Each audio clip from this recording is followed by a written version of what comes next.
কৃষক শ্রমিকদের সম্মান না করলে সেটি তার পিতাকে অপমানের শামিল, বললেন জামায়াতের আমির। হাতিয়ায় নির্বাচনী সহিংসতায় গৃহবধূ ধর্ষণের অভিযোগ নিয়ে ধোঁয়াশা।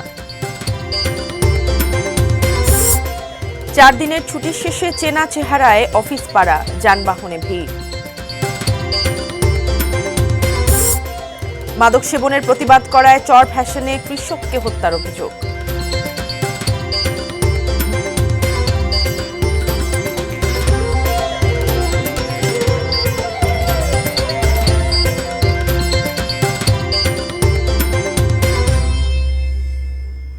এটিএন নিউজ দেখছেন।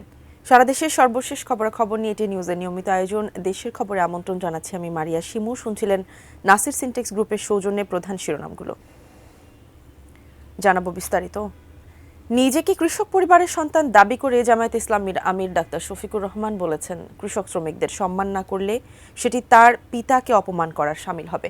সকালে কিশোরগঞ্জের ইটনায় দলের মরহুম সমর্থক শাহ আলমের পরিবারের সদস্যদের সঙ্গে সাক্ষাৎ ও স্মরণ সভায় তিনি কথা বলেন। গত 8 ফেব্রুয়ারি ইটনা মিনি স্টেডিয়ামে আয়োজিত নির্বাচনী সমাবেশে যাওয়ার পথে স্ট্রোক করে মারা যান শাহ আলম। শাহ আলমের পরিবারের দায়িত্ব নেওয়ার ঘোষণা দেন জামায়াতের আমির। সাধারণ মানুষকে সম্মান করা ঈমানি দায়িত্ব উল্লেখ করে তিনি বলেন, কৃষক শ্রমিকরা কঠোর পরিশ্রম করে হালাল রুজি উপার্জন করেন।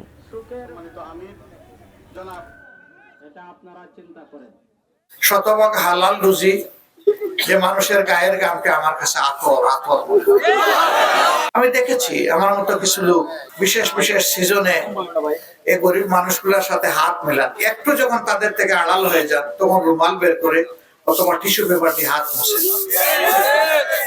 আর আমি ওই ঘাম গুলা এনে আমার মুখে মুছি।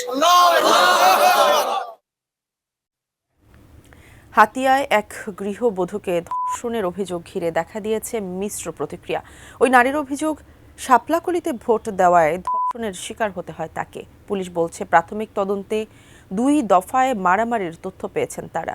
নোয়াখালী প্রতিনিধি ফয়জুল ইসলাম জাহানের তথ্য, ছবিতে ডেস্ক রিপোর্ট। 14 ফেব্রুয়ারি দুপুরে 250 শয্যার নোয়াখালী জেনারেল হাসপাতালে চিকিৎসা নিতে আসেন এক গৃহবধূ সহ কয়েকজন। প্রাথমিক চিকিৎসা নিয়ে ফিরে যাওয়ার 3 ঘন্টা পর ওই নারী আবার হাসপাতালে জরুরি বিভাগে এসে জানান ধর্ষণের শিকার হয়েছিলেন তিনি। লোকলজ্জায় প্রথমে ধর্ষণের কথা জানাতে পারেননি, পরে ধর্ষক ও তার সহযোগীদের নাম স্পষ্ট করেই জানান তিনি।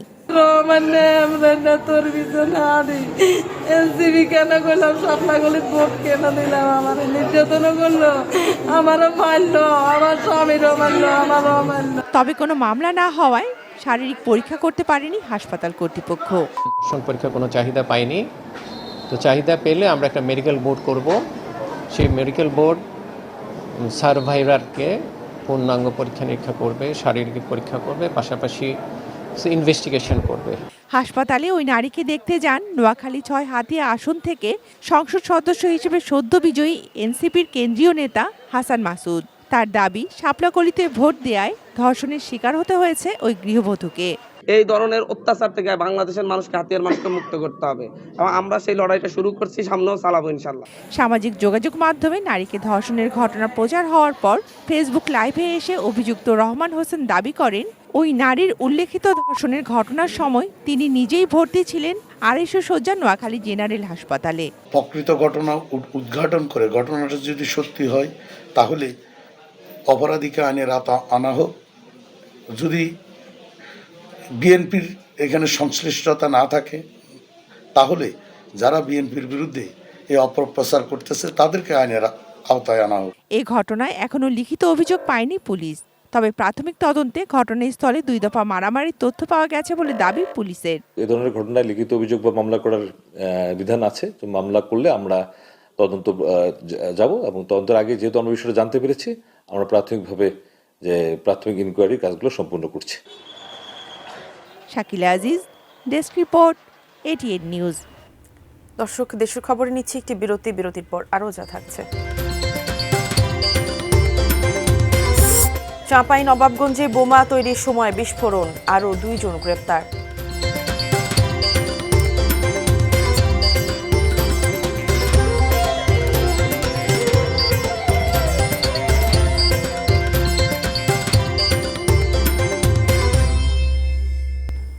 বিরতির পর আবার ফিরে এলাম দেশের খবরে। সংসদ নির্বাচন উপলক্ষে সাপ্তাহিক কর্মবিরতি সহ 4 দিনের ছুটি কাটিয়ে ঢাকায় ফিরছেন মানুষ। কয়েকদিনের আনন্দের পর তারা আবারও ব্যস্ত হয়ে পড়বেন নিজ নিজ কর্মে। ঠনঠনিয়া বাস টার্মিনাল থেকে আরও জানিয়েছেন উত্তরাঞ্চলীয় ব্যুরো প্রধান চপল সাহা। ত্রয়োদশ জাতীয় সংসদ নির্বাচনের ভোট দেওয়ার জন্য নারীর টানে ঢাকা থেকে প্রায় লক্ষাধিক মানুষ এসেছিলেন বগুড়ায়। এই কয়েকদিনের ছুটি কাটিয়ে তারা এখন ফিরে যাচ্ছেন কর্মস্থলে। আসলে ব্যাপারটা হলো এরকম যে এই কয়েকদিন তারা কিন্তু বলতে পারেন যে তাদের আত্মীয় স্বজনের সাথে একটা সুন্দর সময় কাটিয়ে পাশাপাশি জাতীয় সংসদের ভোট তাদের যে পছন্দের প্রার্থী তাকে দিয়ে এখন তারা ফিরে চলেছেন কর্মস্থলে। কয়েকদিনের এই ব্যস্ততার মাঝে একটু ছুটি তাদের কাছে একটা বিরাট ব্যাপার ছিল। এই যে কয়েকদিনের যে ছুটি কাটালেন, এই ছুটিতে আপনার কেমন লাগলো, এটা কিন্তু একটা বড় ব্যাপার। আমাদেরকে একটু জানাবেন যে কর্মস্থলে ফিরছেন, আবার নতুন করে আবার কর্মস্থলের ব্যাপারটা কিন্তু আপনাকে কেমন লাগবে, সেটা একটা অন্যরকম বিষয় হয়ে দাঁড়িয়েছে। বলবেন আপনার কথা। ধন্যবাদ। আসলে নারীর টানে ভোট দিতে এসেছিলাম আর কি। গত 12 তারিখে ভোট সুন্দরভাবে দিয়েছি, ভোট খুব সুন্দরভাবে হয়েছে এবং আমার মনে হয় যে আমি চাকরিজীবী মানুষ ছিলাম, এখন রিটায়ার্ড লোক, এখন এই অবস্থায় এসে আমি ভোট দিয়ে পেরে নিজেকে খুব ধন্য মনে হয়েছে এবং আমার পছন্দের প্রার্থীকে আমি ভোট দিতে পেরে আরও খুশি হয়েছি। আশা করছি যে আগামী দিনগুলো বাংলাদেশের জন্য আরও ভালো হবে এবং আমরা আমাদের কর্মস্থলে আবার ফিরে যাচ্ছি আর কি। ধন্যবাদ। শুনলেন একজন কর্মস্থলে ফিরে যাওয়া মানুষের কথা। উনি যদিও অবসরপ্রাপ্ত মানুষ, তবে এই যে ভোট দিতে পারাটা তার কাছে একটা বিশাল ব্যাপার। এটা সবার কাছেই কিন্তু মনে হয়েছে, আমাদের কাছেও যেমন মনে হয়েছে তাদের কাছেও ঠিক তেমনি মনে হয়েছে। সংবাদে আবারও নিচ্ছে একটি বিরতির, সঙ্গেই থাকুন।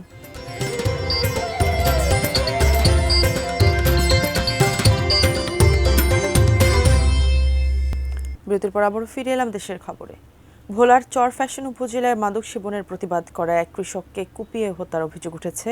নিহতের নাম আব্দুর রহিম ভুট্টো। তার পরিবারের অভিযোগ, শুক্রবার স্থানীয় কয়েকজন মাদক সেবী ভুট্টোর ছেলে আমির হোসেনকে মারধর করে।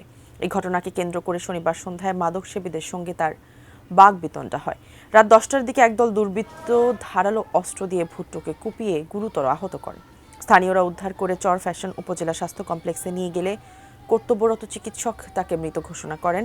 শশীভূষণ থানার ওসি ফখরুল ইসলাম জানান, ধারণা করা হচ্ছে মাদক সংক্রান্ত বিরোধেই এই হত্যাকাণ্ড। জড়িতদের শনাক্ত ও গ্রেপ্তারের চেষ্টা চলছে।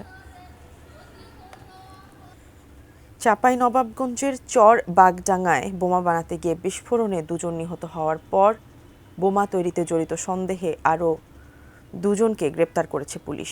এ নিয়ে মোট 5 জন গ্রেপ্তার হলেন। গত রাত 1:30টায় পুলিশ বোমা তৈরিতে জড়িত সন্দেহে মোহাম্মদ ইউসুফ ও মোহাম্মদ শাকিল নামে 2 জনকে গ্রেপ্তার করে। থানার ভারপ্রাপ্ত কর্মকর্তা মোহাম্মদ নূরে আলম জানান, বিস্ফোরণে আহত 3 জনকে আগেই গ্রেপ্তার দেখানো হয়েছিল।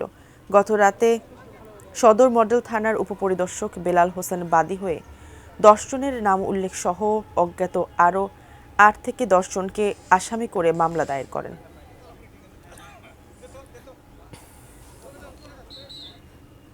দর্শক, এই ছিল দেশের খবরের সর্বশেষ। সঙ্গে থাকুন, দেখতে থাকুন এটি নিউজ। ধন্যবাদ সবাইকে।